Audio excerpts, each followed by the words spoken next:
Welcome sa Dries TV. Kung interesado ka sa ganitong news, huwag kalimutang isubscribe ang ating YouTube channel. Maraming salamat! Welcome po ulit sa ating panibagong update tungkol kina Kim and Paolo Abilino. Sa bawat update natin, tatalakayin natin ang mga pinag-uusapan sa mundo ng social media tungkol kina Kim and Paolo Abilino. Kaya naman kung hindi pa po kayo nakasubscribe dito sa ating channel nako, i-click nyo na po yan and isama nyo na din ang bell button. So, ayan, welcome back again sa ating YouTube channel mga ka-Kimpaw, and sa update natin ito, ang pag-uusapan natin ay tungkol sa mga importanteng kaganapan kina Kim and Paolo Abilino. Pero bago po yan, nais ko munang basahin natin ang ilang mga komentong napili ko patungkol sa naging previous update natin. Unahin natin ang komento ni Ginang Norma Dayag. Sabi niya, yesterday's Kim is not ashamed anymore to shout out to the world that she was engaged already to Paolo. Like ko yung ginawa mo sa Showtime, yung pagbati mo kay Paolo. Our prayers for you both and all your fans and blogger nationwide. So hopefully mga ka-Kimpaw, magkaroon po ng lakas ng loob si Chinita Princess, no, na umamin na po sa publiko. Kasi mukhang si Paolo Abilino po ready ng umamin, pero parang si Kim, siya yung hindi ready mga ka-Kimpaw. Siguro, gusto niya munang ayusin lahat mga ka-Kimpaw bago isa publiko kung ano man po ang meron sa kanila ni Paolo Abilino, na which is naiintindihan naman natin bilang isang babae. Pero kahit ganun pa man, at least, diba, hindi naman nila tinatago yung mga kilos nila para po sa isa't isa. Diba, live na live ang kaswitan nila every time na magkasama sila kahit saan. At ang pangalawang komento naman ay mula ulit kay Ginang Norma Dayag. Sabi niya, there's yung gown na ginamit sa every event na ay good for disposal na kaagad, kasi sayang ang gown ni Kim if for disposable na. There's yung ending daw ng My Love Will Make You Disappear. Ayun na, ang katibayan na sila na at wala nang magagawa ang mga bashers na yan na gustong babagsakin ang Kimpaw. Isa na ako doon, nanonood sa linlang at My Love Will Make You Disappear sa Netflix. In fact, tinawag ko pa nga ang mga kapitbahay ko na panoorin namin kasi kinokonek ng anak ko sa TV. Yung CP ko na nasa YouTube yung dalawa, pero pinanood muna namin ang My Love Will Make You Disappear. Sana ganoon din sa What's Wrong with Secretary Kim kasi di daw nila napanood sa TV noon. Ito, may nasa teleserye God Bless Kimpaw, so with Aki and family of Chu and Abilino. Sayang naman po, Ginang Norma Dayag, diba, kung i-dispose na agad itong mga gown na sinusuot po ni Chinita Princess.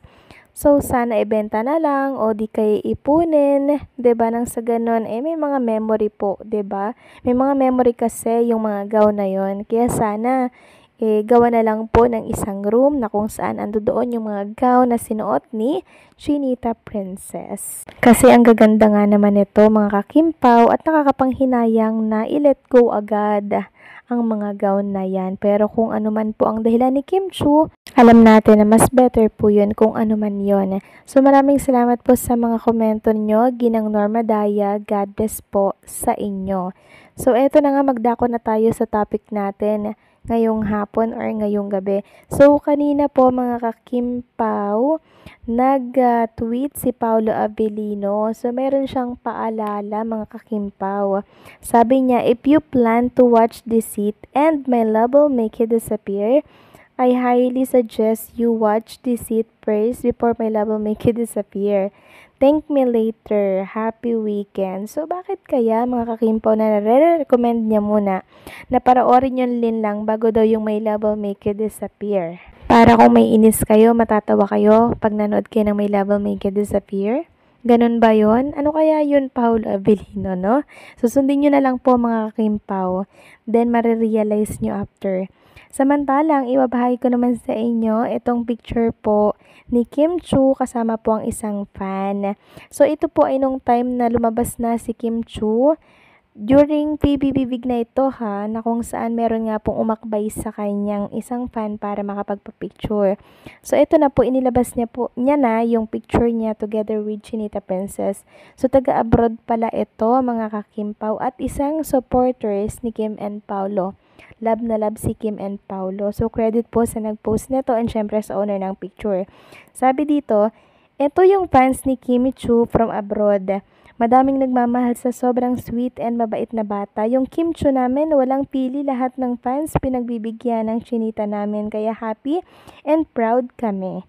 Our Kim Chu. Sobrang mapagbigay po talaga ni Chinita Princess mga kakimpaw. Basta nakikiusap lamang po ng maayos, go lang po yan ng go. Kaya nakakatuwa nga po kasi parang tropa nyo lang si Kim Chu once na magkita po kayo. Walang ilangang magaganap kasi si Kim Chu marunong po yang makisama. And since araw nga po ng linggo bukas mga kakimpaw, marami ang nag-e-expect na may jogging session si Kim and Paulo Abilino kasi linggo po yun mga kakimpaw. Sabi nila, sana daw bago bumalik si Kim Chu sa laking taping para po sa series ng The Alibay, magkaroon naman ng jogging session ang Kim Pao. At ang nakakatawa pa nga dito, meron pong nagtitirik na ng mga kandila pero emoji lang to mga Kim Pao sa expo.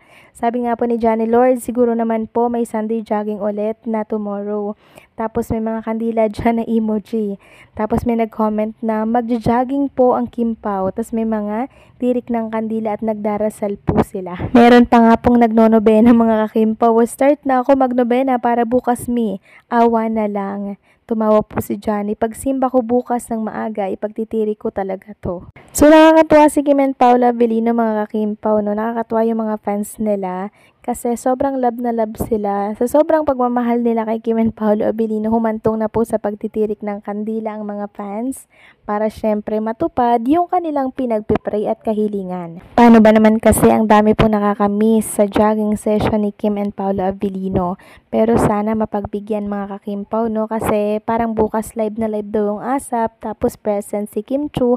So pagka ganun po kasi mga kakimpaw, hindi na po nakakapag-jogging si Chinita Princess. Pero hopefully maisingit po ni Kim and Paulo Abilino yung jogging session nila bukas. Sana gumawa po ng paraan si Kim. Kasi hindi na po nakakapag-workout si Chinita Princess dahil sa mga schedule niya na sobrang dami mga kakimpaw. Nung nakaraan nga po mga kakimpaw, parang si Paulo Abilino lamang po yung nag-exercise sa gym dahil may commitment po sa Chinita Princess ng araw na yon. Kaya hinahanap po si Kim Chu ng ilang mga fans. Bakit daw di kasama ni Paulo Abilino?